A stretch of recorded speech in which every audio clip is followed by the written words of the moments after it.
What's up? What's up? What's up, world? This is AL Johnson with Elevated Men, back with another show. This is going to be a great one. I'm glad that you're here. First, like, comment, and share. We want your interaction on this. We always value your feedback and your input because it really helps us build our conversation and get a little closer to getting the answers and solutions that we need to improve the lives of men in our community and ultimately build better households and a better world. And so, if you aren't familiar with us, Elevating Men is the premier destination for men who want to improve their lives. And so, we appreciate you coming on this journey with us. And of course, I'm not alone. I've got my brothers with me. We'll first start off with LaRon Barnes. How you doing today? I am wonderful. I tell you, it's great to be in the house and be able to see the lovely people's faces that I always imagine every time I get on here. Awesome, awesome. And next, the guy that just slid in here all cool with the water bottle on the couch, Andrew Boykin. How you doing this evening, sir? Hey, good evening, everybody. Doing okay. Doing okay. This topic Awesome. is Good right to up my hear. alley. And then last but not least, Lojo Speaks, right below me. How you doing, bro? What's happening, Captain? All good. I see my man Andrew Boykin over there. He had the little smooth arm on the couch. You know what I'm saying? Look at him. Hey, now I got to readjust.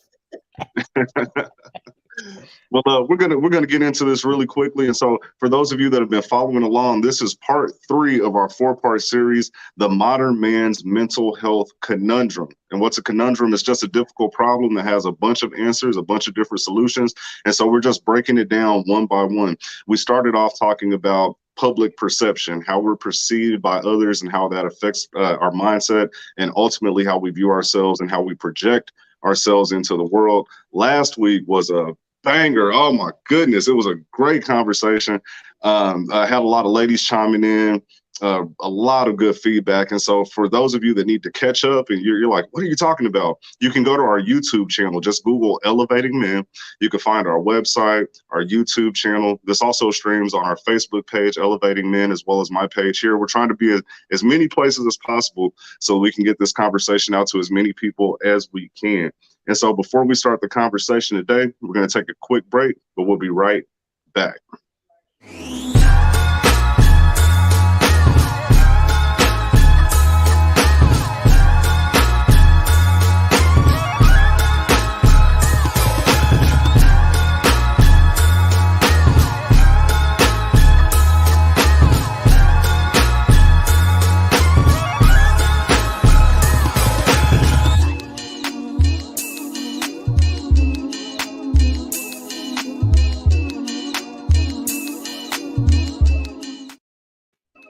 All right. So we're going to jump right into the conversation today.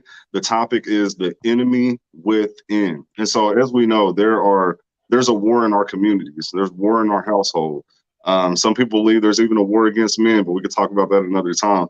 But what I found is that when you have a lot of internal battles, a lot of internal struggles, things that you're dealing with mentally and spiritually, the things that people can't see, it makes it difficult for you to then go out and fight the battles that are out in the world.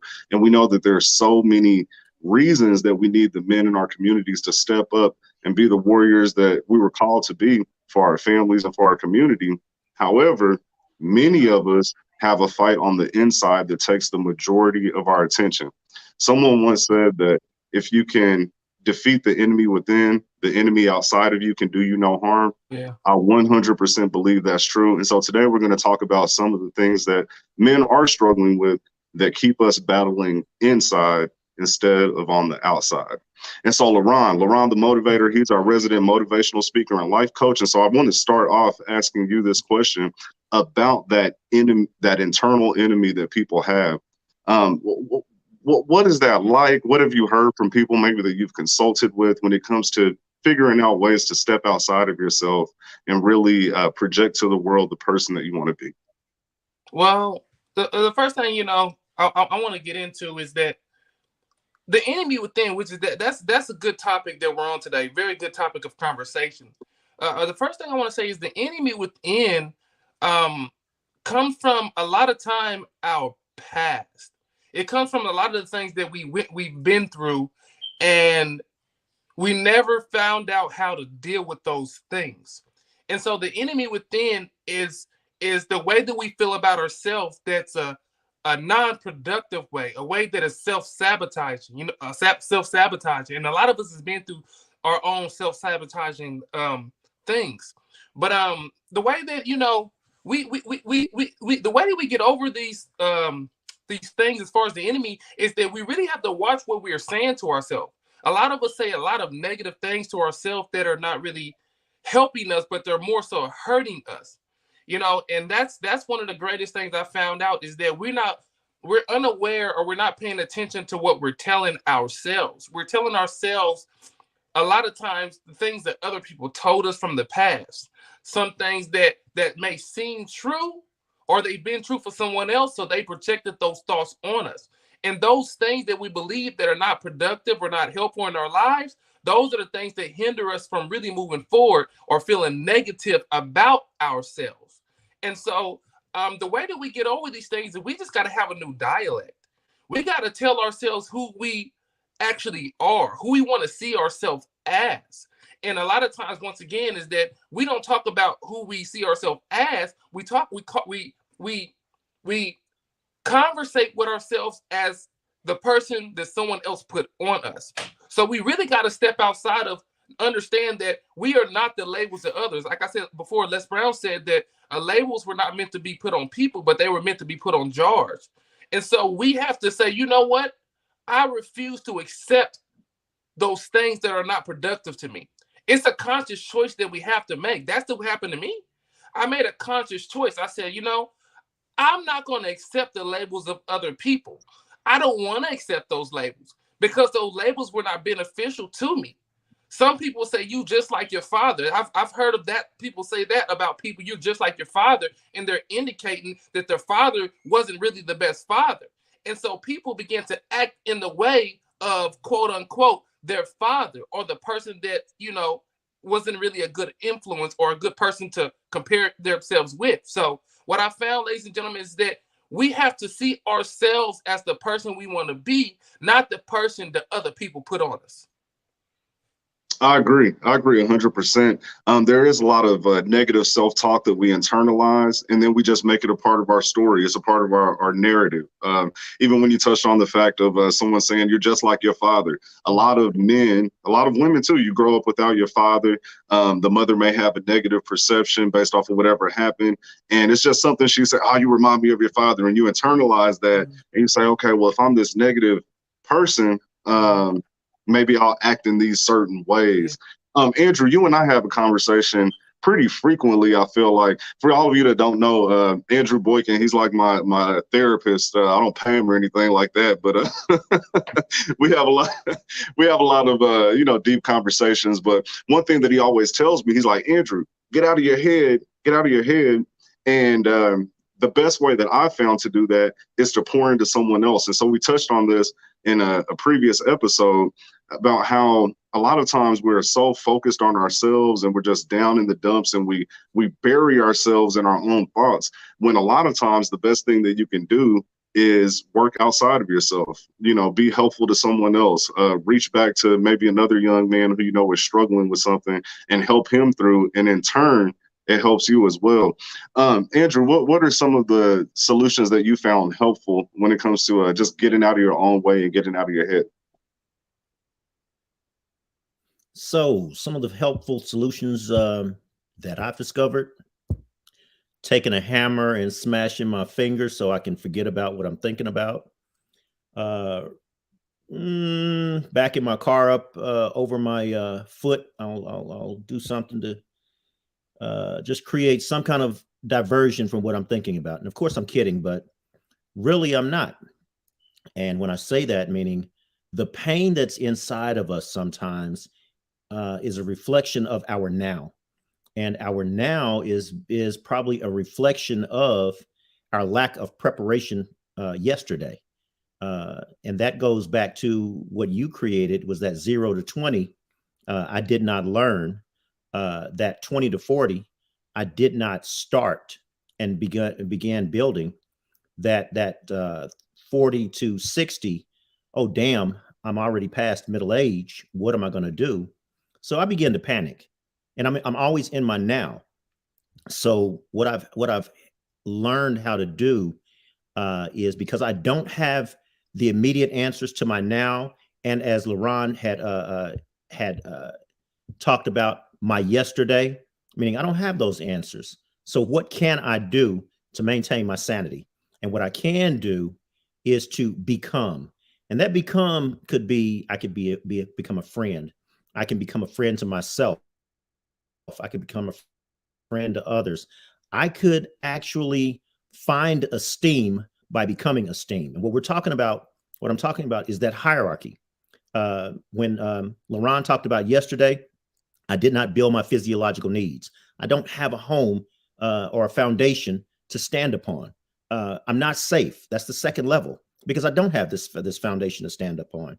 And because I don't have this foundation to stand upon, anybody in my life is just as rickety and unstable as me. So therefore, my love and my belonging is just as unstable. And right now, I'm looking for esteem. I'm going by that hierarchy. If anyone wants to Google Maslow's hierarchy, we're in that step 4 right now. So to find that esteem, I go and give myself to others.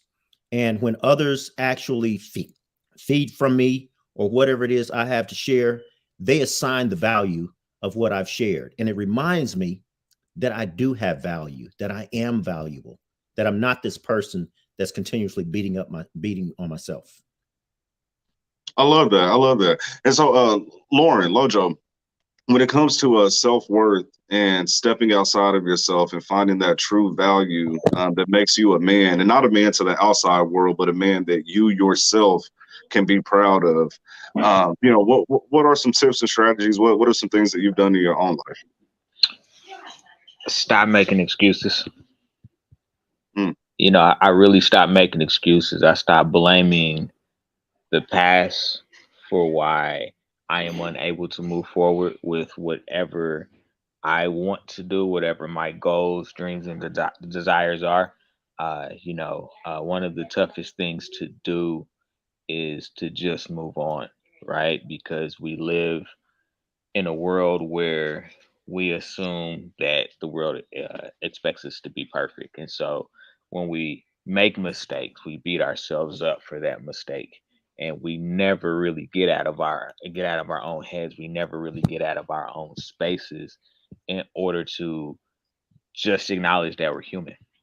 And so when we continue to compound that same action, the reaction is going to be the same. It's the definition of insanity, where we don't allow ourselves to be human. We don't allow ourselves to fail, to fall.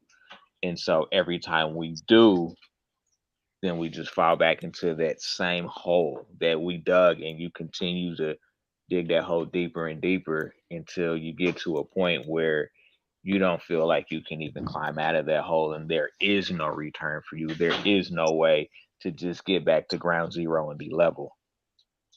Mm. Now, here's a question that I've always had. Beautiful. A lot of us come from imperfect situations, whether it be, both parents weren't in the household, whether it be a economic status, whatever it is. Why do you feel that we have this standard or this pressure that we put on ourselves to be perfect? As you alluded to, Lojo, one of the issues is we're looking for perfection. We expect ourselves not to make any mistakes. We want to be dad of the year, husband of the year, friend of the year, businessman of the year.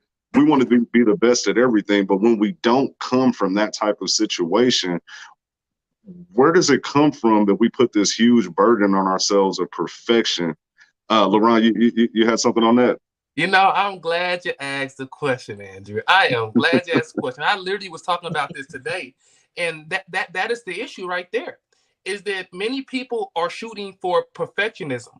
And perfectionism, if we can be honest, is unreal.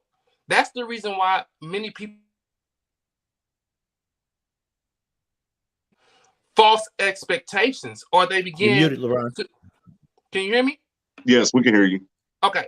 That's one of the reasons why many people have false expectations, or they don't take risk, or they live in fear, or because they believe that perfectionism is real. You hear this saying all the time that says practice makes perfect. No, I challenge that.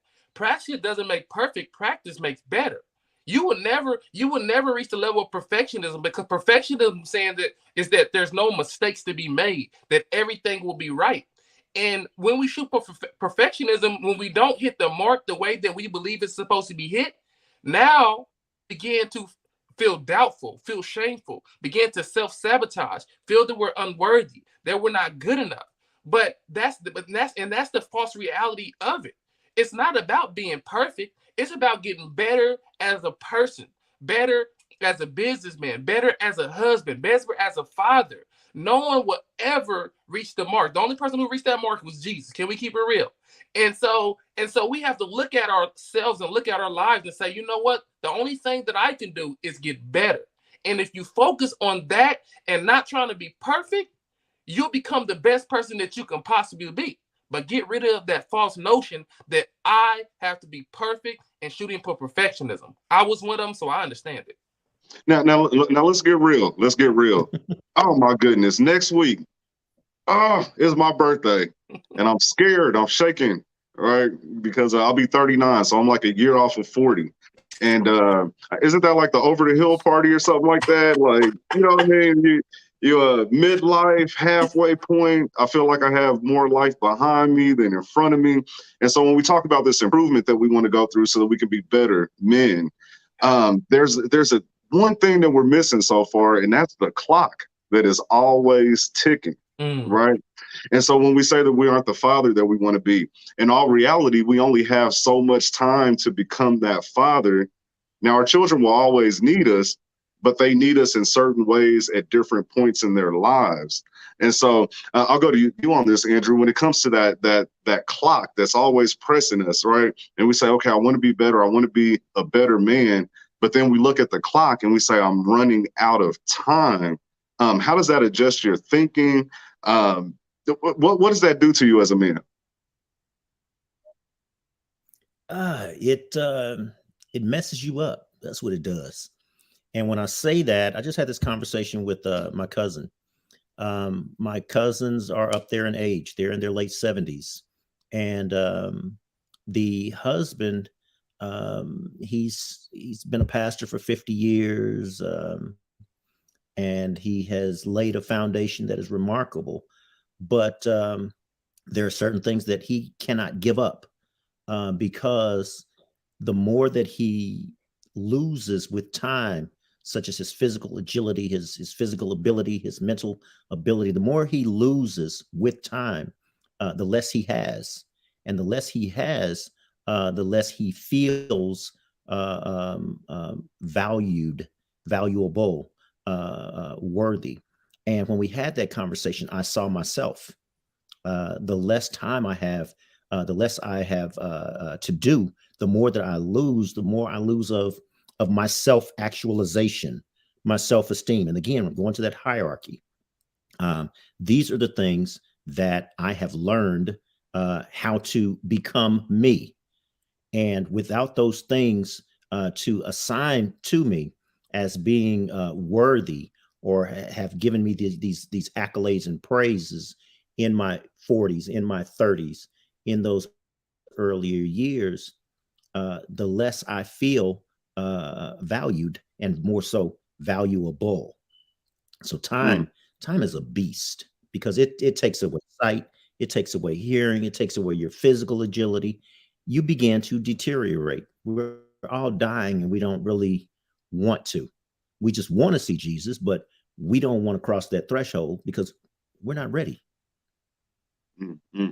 Yeah, I believe that time is a huge factor when it comes to mental health, because like you said, when you kind of reach that midway point and beyond, you feel a sense of hopelessness. Like I know I can't go back and do the 20-year-old thing, and I feel like at 60 I'm not going to be able to do certain things, and so there's just frustration that grows. And I believe that a lot of men who aren't maybe living up to who they could be, maybe a woman is wondering why isn't he more involved with the kids? Why isn't he more engaged with the family? Why isn't he pushing for more?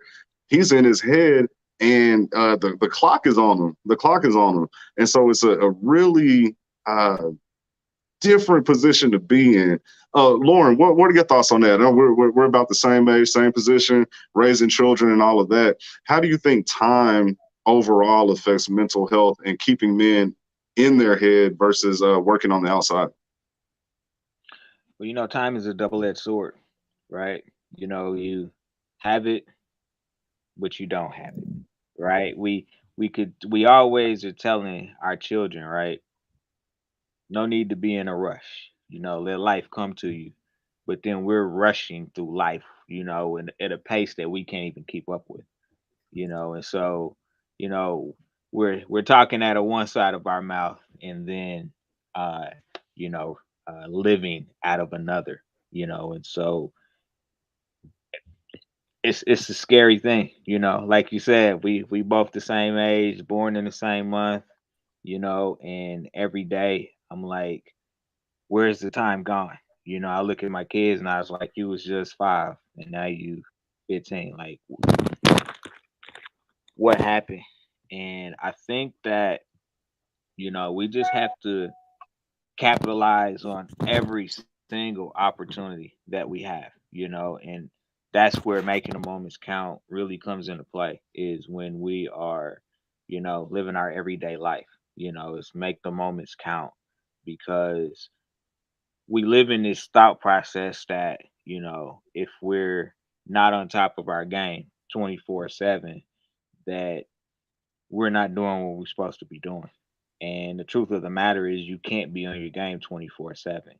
You can't be at work, but then be right next to your kid, you know, because you just can't be in two places at once. And so it's about prioritizing your time, you know, taking moments out of your day, planning your day to, focus on work. And then this is my time where I shut off work and I'm focused on my family, or I'm just focused on me. Sometimes me is just as important as anything else, because if me ain't together, then how can I really even help my own family if I'm not together? So sometimes you have to take an opportunity to focus on yourself and, make sure that you're still lined up, because if you're misaligned, then you're just passing on that to your family. Now your family's misaligned, and then the years go by, and all that time that you lost, now you're sending misaligned kids out into the world to make more misaligned babies. And so it's just a perpetual cycle. And so time is your best friend and your worst enemy. It's all in how you utilize it effectively. Yeah. And I feel like there's something to the fact that we go to sleep every night and we're unconscious for a number of hours and we're able to wake up fresh and new. It's like we're able to restart every single day. But a lot of times we don't restart mentally. We Yeah. just kind of pick up where we left off, right? Whatever problem or issue we went to bed with, we wake up with the same problem or issue. And so if we're going to spend time in our head as men, I feel that that time needs to be spent in a state of forgiveness. That's Mm. been one of my biggest issues, because I'm always thinking about some mistake I made 10, 15, maybe even 20 years ago. Where did I get off track? How can I, not even how can I fix this now, but it's really a where did I get off track? And as I have conversations with more people, I realize that it's not just me. We all have these types of thoughts of like, when I was younger, I thought by the time I was almost 40, I'd be a multimillionaire and have, a couple Bentleys and all these different things. Why am I not there? And so we spend all this time trying to go back to 15, 16 years old. Was it the girl I met? Did she get me off track? Was it that one friend that took me over here? Was it the first time I had a drink? When did I get off track? And so we spend so much time trying to go backwards, when really what we need to spend time doing is figuring out how to forgive ourselves for those mistakes. We know we made the mistake. It's already done. It's already happened. How can we forgive ourselves? Andrew, what's your thought on that? So you just got finished mentioning some powerful words. How did I get off track? And Lauren mentioned the most powerful word, in my opinion, was planning. Meaning, for me and others that I've listened to and know, we didn't make plans from 0 to 20. We didn't make plans from 20 to 40. From 0 to 20, we were playing from sun up to sundown. From 20 to 40, we were playing from 11 o'clock when the clubs opened to 4 a.m. after breakfast. So we didn't make plans. And what plans do is they actually offer you the opportunity to have goals, short-term and long-term goals. Those short-term and long-term goals can actually give you bullet points on where you are within your plan. Meaning, have I reached this? Is my budget here? Is my bank account here? Is my family here? Is my educational level here? Are my skills here? Based on that plan, it can tell you what you actually wanted to achieve, what you still want to achieve, when you want to achieve it, and what it's going to take to achieve it. But what we're doing is we are reacting, we are call ourselves living, doing what we do until we get to the point where it's time to talk about where did I go wrong.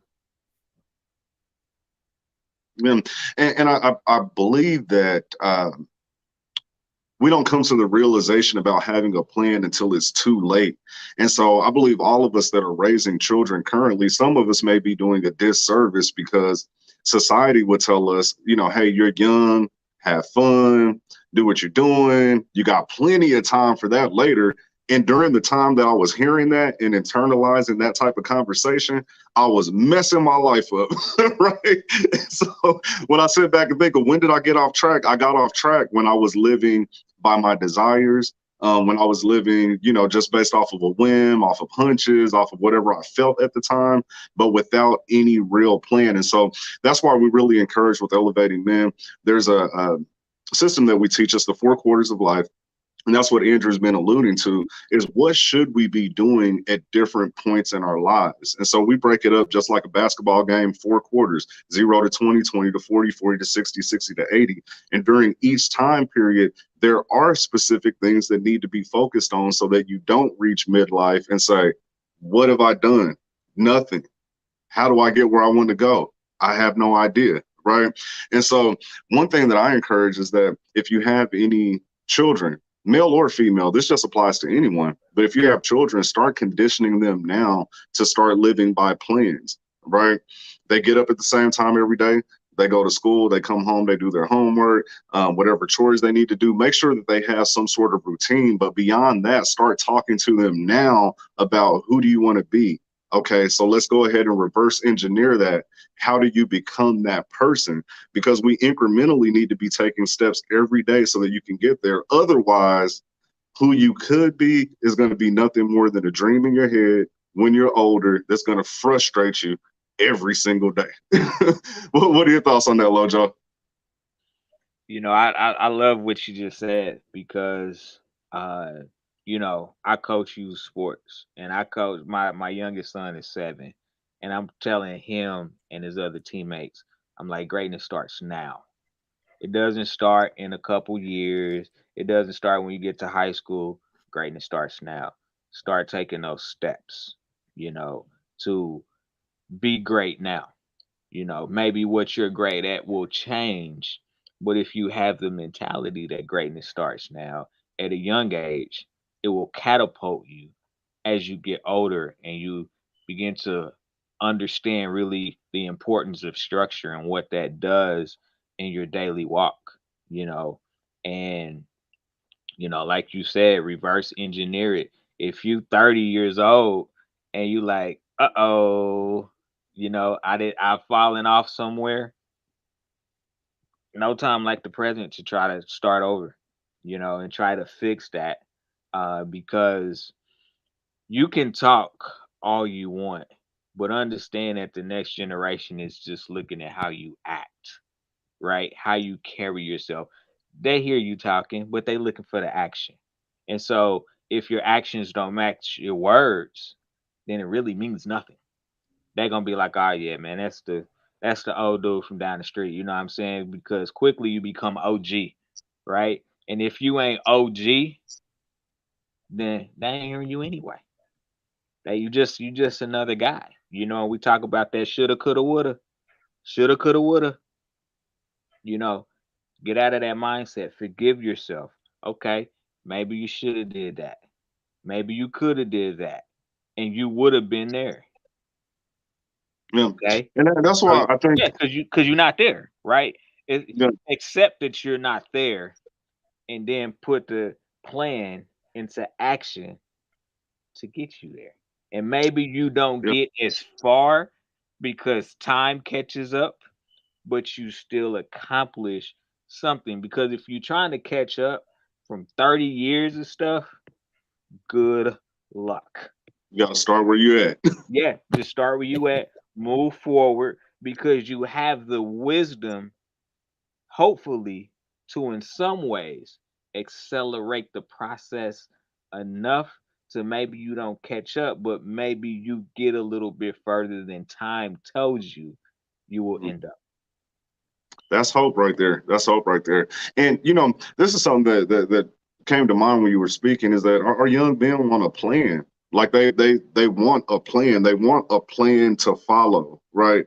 And the reason that a lot of them end up going and maybe following, I hate to use the routine stuff, but local drug dealer or the guy who's whoever, someone who's maybe living irresponsibly. But guess what? They actually had a plan though, right? And so when you look, when they look at, say the rapper, they say, okay, well, I see the progression. Maybe he was in the streets selling drugs, but obviously he had a dream or a plan because he parlayed that into a studio. He hooked up with these producers. He traveled where he needed to go, and boom, now he's on the radio, he's on TV, and he's living the life that I want to live. And so I agree with you, Lojo. At the end of the day, they have to see that someone is following a plan, and they have to see some sort of success from that plan. But where we as men mess up is we don't do the right things from 0 to 20 from a learning perspective. We don't really build 20 through 40. And now we have young men who are watching us. And instead of us saying, okay, I didn't do this then, but I can impart that wisdom, but I can also start today following a plan and making it visible and talking them through my plan, right? I think a lot of times as parents, we end up shutting children out of very important conversations. And so there's nothing wrong with being transparent and say, hey, son, I'm not where I want to be in life, and here's why, right? Not just, no, we can't do this. No, we can't do that. No, I wish we could, but I didn't make these decisions. And so it's my job to steer you in the right direction, make sure that you make better decisions. So when it's your turn and your children are asking for these things, you're able to do it, right? I think that's one of the big things that we miss as parents. You have something to say, LeBron? No, I just agree with you, bro. I definitely agree with you. He who we hear the saying that who fails to plan plans to fail, and that is so true. The best day to start something or do something was yesterday. The very next day, best day to do it is today. We don't want to harbor on our past what we could have, should have, would have did. No. At the end of the day, there's so many success stories in the world that show people at the age of 60s and 70s starting their own business, becoming millionaires, and living the life that they desire. So it's more so about once you discover what it is that you're supposed to do, the best day to have done that was yesterday. The very next day is today. It's not, and here's the thing about it. If you realize or you believe that you should have been there some years ago and you notice that, all that really is telling you is this: I need to focus all my attention into making this thing work and prosper for me. That means I have no time to sit back and delay. I have no time to waste. It's like, let's go now. Now it's time to be focused. I heard Dr. Darius Daniels said that focus is the superpower of the successful. Listen, I don't care where you are in life. If you're ready to be successful and be in your relationships, in your business, in your career, or whatever it is in life, we have to be focused our attention on those things. The reason why we don't have the things that we want, or we don't manifest those things more sooner than later, is because we're distracted. We're distracted with our work. We're distracted with our, bills. We're distracted by all these things. But here's the thing about it. The distraction is going to be there regardless. The real question is, what are you going to do in spite of it? You hear me? What are we going to do in spite of our distractions? Are we going to complain about it? Are we going to just murmur about it? Are we going to get excuses about it? Are we going to blame people about it? Or are we going to do something about it that's going to allow us to move past that pain or whatever that is so we can live in our future. Yeah, and that's one thing I got to give it to women. Like, there's any women watching, like, give it a like or a heart or something like that. But I got to give it to women because I feel like Yes. they just do. Like they just do, and I really believe that it stems from that beginning. They have a plan, whereas a lot of times men don't. When you just look at the toys that your boys play with, a lot of them aren't really modeled after life. Girls are playing with babies. They got a kitchen set. They're modeling life as children. And so I believe personally, and I could be wrong, but I believe that they start planning well before we ever do. And that's why a lot of times if you see a man and a woman, a young man and woman of the same age, the woman tends to be more mature than the man. I believe there's something to that. Andrew, you have something to say? I don't know. That's the easy answer. And if there's any ladies on here, please chime in. But I'd like to address that in a different sense. I don't believe that ladies have a plan at the same age that we do. I think that because we ran, because we, again, what I talked about last time was that slavery time when that man had that vision of freedom. So he left and said, "I'd come back for you because I know it would be difficult for me to go through this forest and protect you and the 5 kids from whatever's out there. So I need to go see it first," because of his vision. But he never came back. What she had to do was the now. She didn't want to. She had dreams also. I want to be over there also. But the babies were crying, and she heard the growling stomachs. So she was rooted in the now. It's not that she was born rooted. She was born dreaming as us, but she had to be in the now because somebody had to be there because he left, and that him was us, the man, and we haven't come back. LaRon talked about this vision thing. It's that vision, our vision, in my opinion, that distracts us because that vision is so broad. It has first steps, 10 steps, 20 steps. But because we don't have that plan, putting that vision in order, we don't know the first step. We don't know the direction. So we meander and we wander at wasting time trying to fix our yesterday, trying to build our tomorrow while she's just watching and saying, are you going to fix the sink? Are you going to get some milk? The babies are hungry. Are you going to, are you going to now? That's my opinion,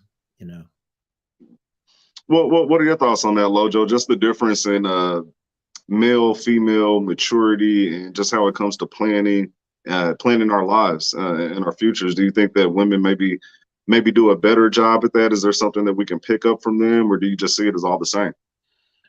I honestly see it as the same. I think that I do think women have a better way mentally to really kind of lock in and hone in on the right now. But I see a lot of women out there struggling too.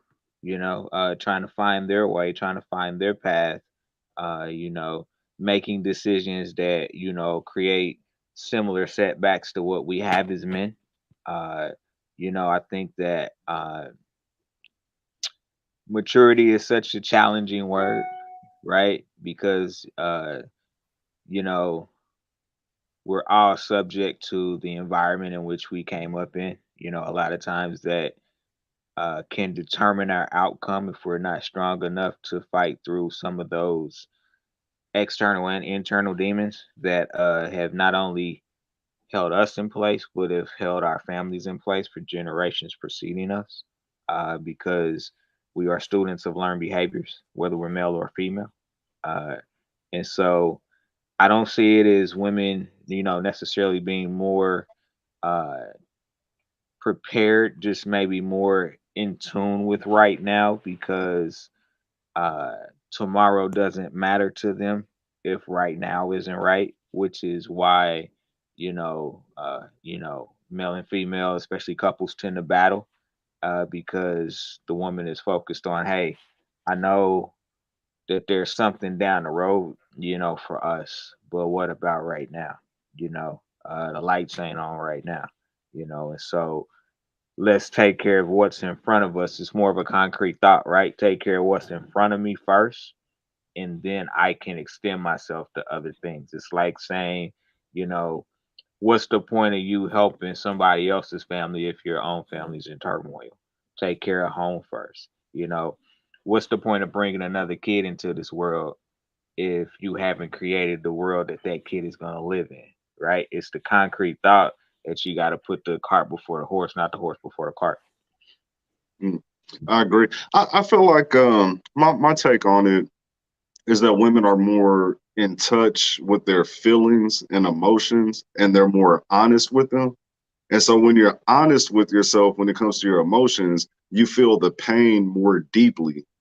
And the more pain that you feel at any given point, the quicker you are to react to get away from the pain. What we as men do is we get away from the emotion to avoid feeling the pain. Therefore, a lot of times we never really change. And so, like, if you look at a little girl, she's having an issue, she's running to daddy, she's gonna cry, she's gonna get it out, we're gonna fix it, we're gonna solve it. I need an answer, daddy. Like, let's figure it out. It's a boy, he nicks himself. What do we say? Hey, get up, you a man, you be all right. He brushes it off, he hides his emotions, he goes off to a different part of the house so nobody sees him drop his tears, and the problem actually doesn't get fixed. And so we carry that into adulthood. And what do we do as men? We got a problem at home. Instead of going straight home and going straight in the house, we like drive a little farther, right? And we try to avoid, and we exacerbate the problem literally through avoidance of our own feelings. And so, in my personal opinion, I think women have a better handle on that, because at the end of the day, whatever a woman's feeling it, you're gonna know it, right? You live in the house with a woman, she's got a problem, you're gonna know. If it's a man, maybe not. Andrew? This is us. This is her. This is us saying, okay, I'm okay. I got this. This is her. I am not okay. We don't know how to say that. We don't know how to say, I'm not okay. When something's wrong, hey, I'm okay. I'm all right. I am not okay. It's interesting because we're not the okay. only platform of men that speak. But Lauren and I were having a conversation there, and there's a lot of groups, a lot of them all over the country. But what we noticed is a lot of them have closed conversations, right? And a lot of the reason that they say it's a closed conversation is because it's like, well, men don't want to say this or that in front of women, or men don't want this to be out in the open. And I think that's exactly what our problem is. We hold too much in. We don't want to let anyone know. And it doesn't help us in any way. A lot of times the person that you need to help pull you out of the dumps is right within your circle, but a closed mouth doesn't get fed, and our mouths are always closed. Like you said, this is our mouth. You said this is the fist, this is our mouth. You have something to add to that? And see that right there. Yeah, that right there. Oh shoot, you just got finished saying we don't, oh damn it, we don't let somebody else go start think about it. We don't let it out. Lauren, you have something to add? Somebody else go, please. I'm sorry about that. And now I didn't have anything off top of that. I'm just kind of listening. Y'all had some good points there, man. I'm soaking that part in, man. No, that's some good stuff. I guess I will say that I just agree that we don't express our emotions as much as we should. We do hold it in a lot, you know, and that's a problem. Just if I leave it at that, that's really a problem. Because that problem is your enemy, right? And so the title of the show is The Enemy Within. A lot of that enemy is your problems that you're internalizing and not letting out. Andrew, you found your thought? That's exactly what I was going to say. That is the beginning of that inner me, meaning all that stuff that's building up inside of us. That is the beginning of that inner me. We don't understand that the word inner me, what it means. So what we did, and I'm totally generalizing, so forgive me for doing this, but what a lot of us did was we used the word enemy as if there was something outside of us, or there was a force, or there was, you know, that devil is the enemy. No, it's the inner me. It's the inner me. And then as quiet as it's kept, since I did bring that up and somebody's getting ready to challenge me on that devil thing, hey, all the devil said was, hey, God, I'm getting ready to see just how faithful Job really is. And God was right there when he told the devil, when he told God I was going to do this. And God responded right to him and said, just don't touch his soul. So all he was just testing us to find out our faith.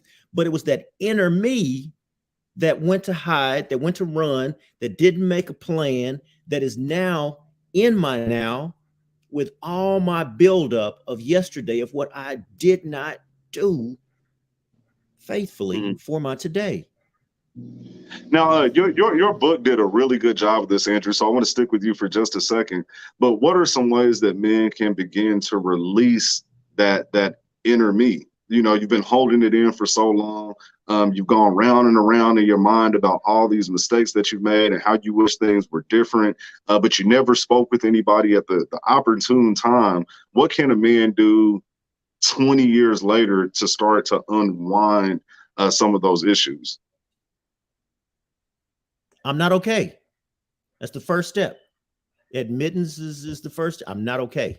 And then say that out loud to somebody, and say that out loud to another somebody until somebody hears you, so that they will not tell you how to be okay. They will listen to you. What comes out of you, they will actually record it so that you can play it back, read it, so that you will see everything that's inside of you.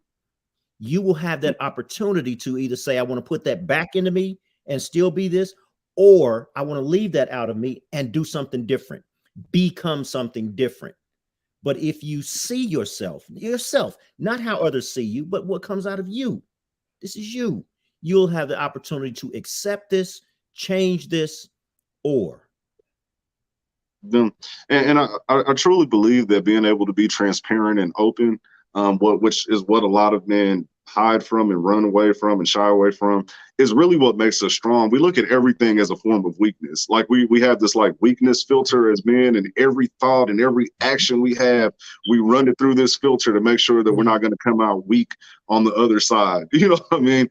And, you know, I was having a thought the other day, even when it comes to raising boys, sometimes we don't give them all of the love and affection and maybe attention that they need, in fear of that making them weak, when in all actuality, a person that has a strong emotional foundation, a strong support system, ends up being a stronger person overall. And so here we are, you know, as men, you know, you're in your 30s, you're in your 40s, and you're like, okay, am I being weak right now by saying, hey, I'm not okay? I am emotional right now. I don't feel like I'm up to par. Is that weak? And I would argue that no, that's actually a sign of strength, that you're strong enough to admit it, because it's easy to lie, right?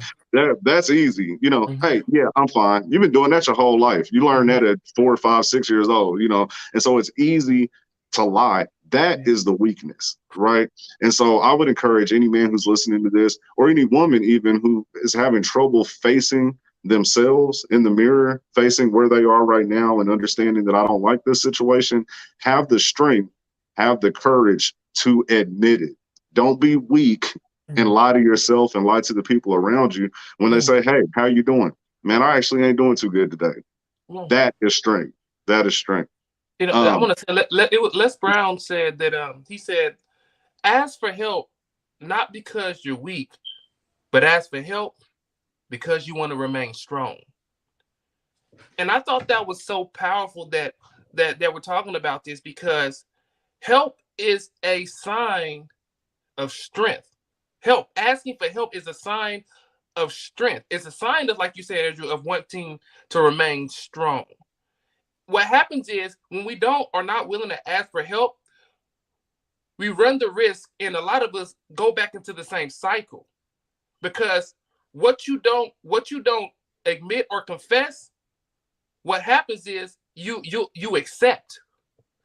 You're accepting your current reality. You're accepting what the life that you say you don't want. You're accepting things because you're not willing to correct these things. You're not really willing to admit these things. You're not willing to open up. And the worst, I made a comment the other day. I said, you shouldn't lie, but if anything, out of all people, don't lie to yourself.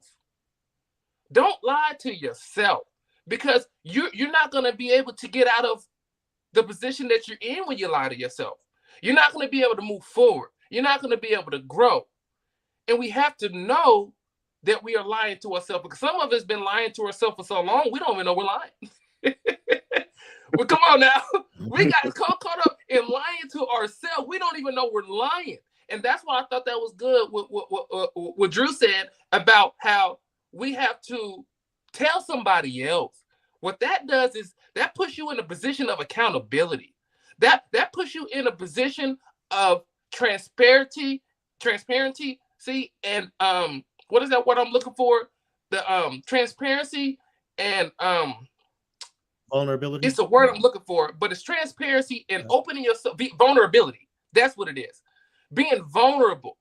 And when we are vulnerable and we open up, that's when things can change. But again, you cannot correct or change what you're willing to not acknowledge and say that you have an issue with.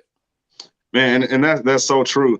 I think about the show that we have last week. I went back and listened to it, and something that a bunch of women said in the comment section was they feel like they meet men, they show them one thing, they tell them one thing, but then it's something just completely different. They feel lied to, they feel misled, etc. And so as we're having this conversation now, it brings to mind like, hey, if you lie to yourself all day, every day, it ain't nothing to lie to somebody else, right? And so, I do believe that that's why a lot of relationships are in the situation that they're in. A lot of women are like, hey, where are the good men at? And it's not that men aren't good. It's that men are lying to themselves. Therefore, they have to lie to you as well.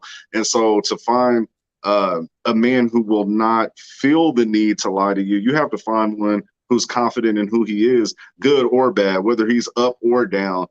This is who I am. I'm comfortable with it, right? And therefore a woman can be comfortable with it. So there's all this conversation online that says, well, hey, a man has to be this, and if he ain't like that, I ain't dealing. I don't believe it. I'm sorry. Like, I 100% don't believe it. What I believe is women want a man who is honest and confident in who he is. And you can only be honest if you are confident, right? If you're unconfident, you're going to have to make up some lies. Exactly. You're going to have to embellish the truth a little bit to make yourself feel better. Andrew, you have something to add to that? Oh, well, hey, you alluded to the book, how I addressed myself. So the first chapter, the book is actually talking about, again, Genesis chapter 3, verse 12, where Adam basically lied to God, lied to himself, and then just went on with it. It's like, hey, it wasn't my fault. Did not take responsibility. So the first chapter, it starts with lust. The second chapter, it talks about my 7 deadly sins: greed, sloth, envy, pride, and it goes on to where it gets to chapter 8 and 9, to where it talks about the fact that I don't know what love is, and 9 is I don't believe in you. And who I was talking about is I was talking about the person that I was blaming. I don't believe in you, God. I can't believe in all this stuff, man. Why did you do all? I know, I don't even want to know the answer, because chapter 10 was I was so angry, I did not want to know anything else. And when I reverse engineered that, like you said, I found out that I was so angry that I was not listening to chapter 9. I was not listening to a different process. If I wanted something different, I was not ready to believe that different process. Even if I was listening to it in chapter 8, I was not ready to man down because I had too much vanity and vainglory.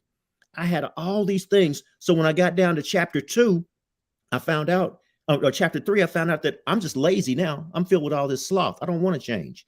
And number 2, I'm just comfortable with all that I've been taking in, and I'm just greedy now. And the way that I express all this pain is through lust, because I'm lusting for peace. But I was misguided, thinking that my PEAC had something to do with the PIECE, meaning a piece of somebody else's life. And that's what helped. And that's where we kind of create that friction with women, is because they're coming, not all, but they're coming to the relationship open about what they're looking for, where they're at, who they are. And as you said, a lot of times men are just looking for some peace, and not necessarily a piece of tail, but like we're looking for a sense of calm, We're looking for a sense of being loved. And really, a lot of those things are right there within our circle if we would open up and let people know that there's a problem. Right? We don't want to let them know that there's a problem. And so, like you said, we go out, we find women, we look for some form of release because stress is way up here when you have to live a lie to yourself. Because you're not satisfied with where you are, you haven't done what you know you should, and now you're always looking for some form of release. And so when you look at the statistics, men become alcoholics at a higher rate than women. Men commit suicide on average more than women. Men end up in the legal system more than women. And so, yes, on one side of the ball, we do need to praise women for the way that they handle their emotions and their feelings and their openness that allows them to be honest with themselves and in turn with others. But then at the same time, we have to look at ourselves as men and really evaluate, why do I do the things that I do? And if you really take the time to stop and process the thoughts you have, the actions that you take, and just ask yourself why. And in this instance, don't allow yourself to lie. Why am I really doing this? What am I looking to get out of it? What am I looking for? A lot of times the answer, as Andrew said, is you're just looking for peace, right? And that's the easier peace to obtain than just being honest with the man in the mirror. You talking, Andrew? Look at him. You're talking. God, he had to get his. I don't blame you, man. I mean, it's real though. Like it's a lot easier for some men to, maybe I go to the club this weekend, buy a couple of drinks. Mm-hmm. That piece was $50. Peace, Peace, Piece. It was $50. It was peace. It was easy to obtain, right? But that peace that comes over a long period of time of self-development, of doing inner work, of physically doing things that you aren't accustomed to doing, that peace is hard to come by, but it's the more gratifying, it's the more longer lasting peace. Mm-hmm. But that's not the one that we go for, unfortunately. Sad, but true.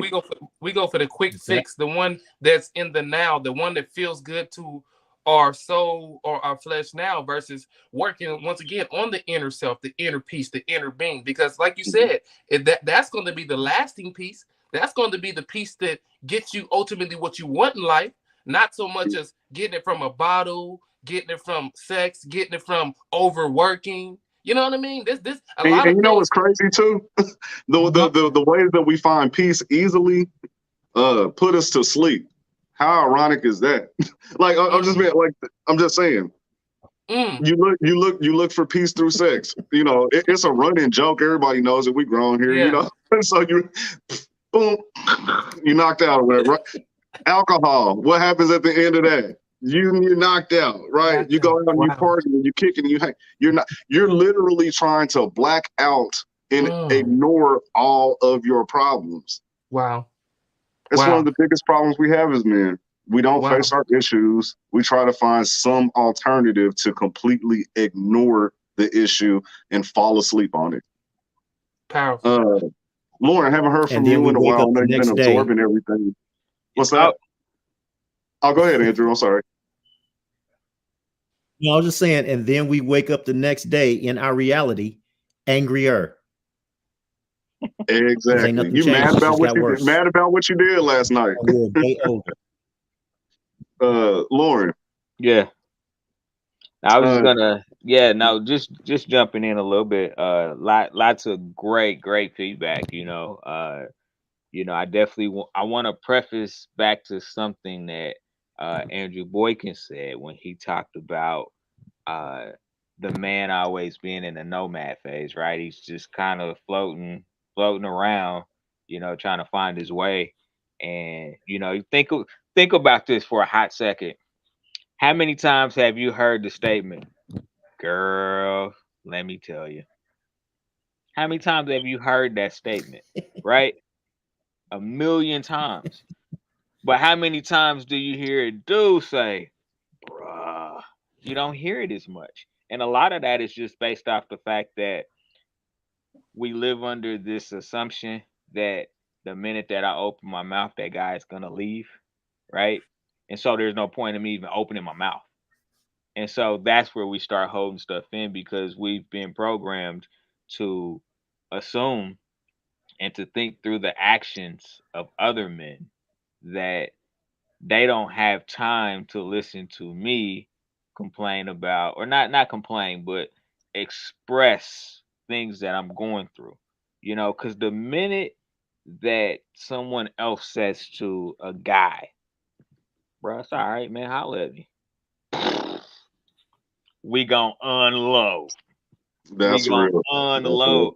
But a lot of times you don't get that okay, so you don't think it's okay, which is why you think we don't understand that it's okay not to be okay, because we have been programmed to believe that it's not okay. Because I'm telling you, if you tell any guy that's going through something, bruh, I got time, just holler at me.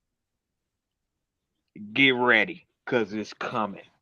It's coming. He is going to pour everything that's going on that he been going through. And so we just have to be better as men about allowing other men to just say what's going on in a moment. We have to be okay with opening up that door to let a guy know that it's okay to go ahead and be like, man, you know what? I'm going through some things. If you got a few minutes, can I tell you about what I'm going through? Because the release in itself provides a certain level of peace to at least allow you to break it down and then maybe move to the next steps on how you can actually fix and improve so you don't keep falling into that same trap. And then another point that comes to mind with that, a lot of times I hear men say, hey, don't no woman want to hear you complaining and talking about your issues or whatever. She's gonna look at you like a punk. And my thought process on that is, if the woman loves you, if you've been selective and you're dealing with a woman who actually cares about you and your well-being, she wants to hear it. Right? She wants to help you heal. She wants to help you get through it. And so if she doesn't want to hear that, you might maybe be with the wrong one. Right?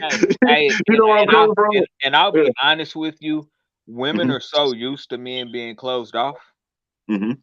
that the guys that are vulnerable are the ones that get all the attention.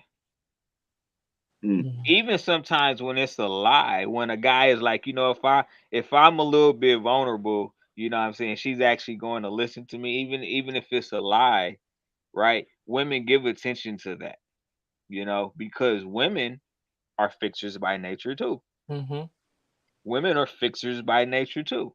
So they like, oh yeah, baby, you going through some things, so let me fix you. You know what I'm saying? How many times have you heard I'm a fix him, girl, cause he's a catch, he just don't know yet. Right. You hear different things like that. So women are fixers too. And so, we just have to live in an environment, right, where communication, what do we say about a marriage? Communication is key. If you don't talk about it, right, you have to communicate. Well, that's in any relationship.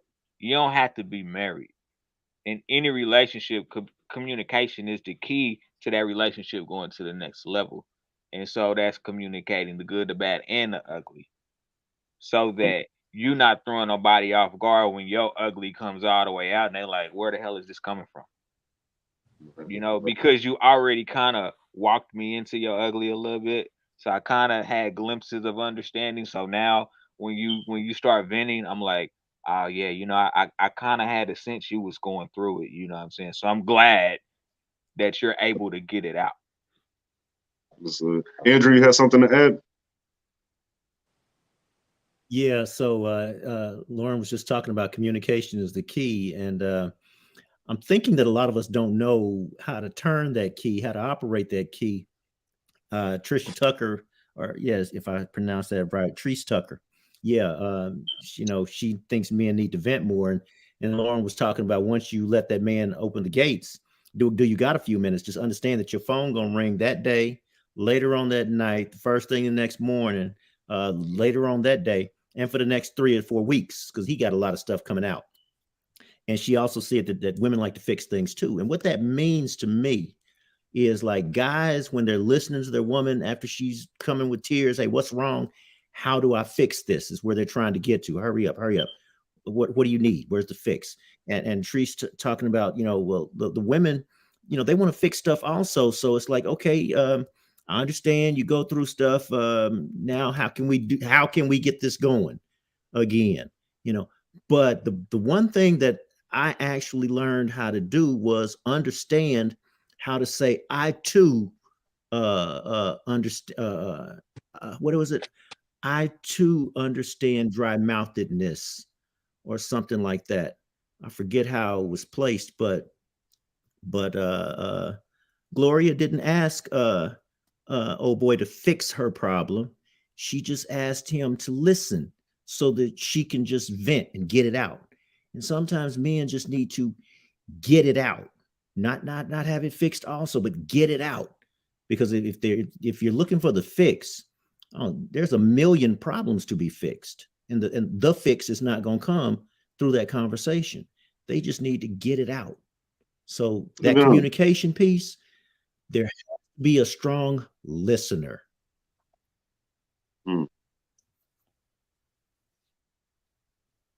Yeah, I definitely agree. I think there's it just brings some amount of thought. Men, we physically protect women. So you hear women say, like we need male protection, and a lot of times it's literally physical in nature, right? And it makes me think about the creation, and God created man, and he was alone, and then he put him to sleep, and he took one of his ribs to create a woman. What does your rib cover? Covers your heart, right? Your heart. And so when you think about it, your vital organs. Yeah, your lungs, your heart, everything that makes you go, the reason that you're alive, your heart, was protected by your rib. And so he took your rib and created an entire woman to help you through life. And so I feel like one of the largest ways that a woman can help us is in sifting through our emotions and learning how to become more honest and learning how to be more vulnerable and transparent. I believe that our women are a big help to us in that. But man, look at we're over the hour. If we were on TV, I think we probably have to like pay something or something or whatever. But this is Facebook, so it's all good. But yeah, as always, everyone, thank you so much for tuning in. If you missed any part of this conversation, the replay will be available on my page. You can also go to Elevating Men on Facebook. And we also would like you to go on YouTube and become a subscriber. That way you can see all of our archives. There's, I don't know, probably about 40 videos on there that you can go through, listen to some of our other conversations. There's always something to learn. And of course, there's always something that you can add because we don't know everything. And so hop in the comments, leave your thoughts because it may help someone. We definitely appreciate that. We'll be back again next week, same time, same place, Monday at 8 p.m. And we'll be having another great conversation that you definitely need to share with the men in your lives. Before we go, I definitely want everyone to let people know how they can find you, your contact information, and anything you have going on. AB, I'll start with you. Okay, so I'm not going to do my contact information this particular time. I'm going to talk about what Bob Rainey just said. Before you seek to be understood as a man, seek to understand. That's a whole different conversation that we need to have, because what that says to me is right now we're in so much pain and we are selfish in our healing desire that we don't seek to create some type of a healing environment. So we're definitely going to talk about it, because that was strong right there. But seek to understand before you always seek to heal yourself. Definitely. LaRon, any last words, and how can people get in contact with you? Anything you got going on? Absolutely. Listen, if you want to find me, you can find me on Facebook at LaRon Barnes. Also, you can find me on Instagram at LaRon08. You can also find me on Facebook at LaRon the Motivator. And if you need any kind of mentorship, any kind of life coaching or coaching to help you to move forward in your life, to move in the direction of achieving the things you want to achieve, we're dealing with self-sabotage or anything that's keeping you from success, definitely reach out to me, and I would love to conversate with you and see how we can get you there. Awesome. Low Joe. I will be brief. You can find me at Lojo Speaks on Facebook. You can find me Lojo Speaks on Instagram. I do want to send out a happy birthday shout out to my man Ryan Harvey, who has actually been a guest on the show. Ryan, happy birthday to you, brother. Awesome, awesome. And then, of course, I'm A.L. Johnson, Elevating Men. Also the president of A.L. Johnson Life Insurance Agency. And so if you or anyone in your family needs to protect yourselves with life insurance, which is really important, reach out to me at aljohnsongroup.com. Again, to find Elevating Men, you can just type in Google Elevating Men. We're right there. Subscribe to the YouTube channel. Follow our Elevating Men page on Facebook. There's going to be a lot more to come. We have some exciting things in the work, and we want you to go on the journey with us. Thanks for tuning in. Have a great night.